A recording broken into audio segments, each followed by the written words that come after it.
చిత్రం. ఆ నేతిలో వేయించిన ప్రసాదం తినడానికి అలవాటు పడి శివభక్తుడి దగ్గర తిరిగినటువంటి కోడి కదూ అది. కన్నప్పగా వచ్చిన కారణం చేత ఆ భక్తికి అలవాటు పడింది మనసులో.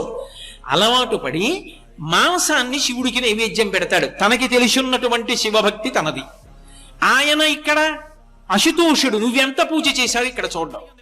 ఇక్కడ అన్ని నియమాలు పాటించాడా కాదు, మనసు చూస్తుంటాడు ఇక్కడ ప్రధానంగా.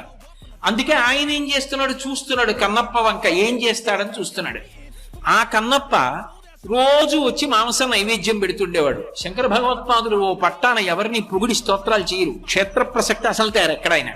అటువంటి శంకరాచార్యులు వారు ఒక్క శివానంద లహరిలో శ్రీశైలం మీద కొన్ని శ్లోకాలు చేస్తే ప్రత్యేకంగా పట్టాభిషేక శ్లోకం అంటారు భక్తికి.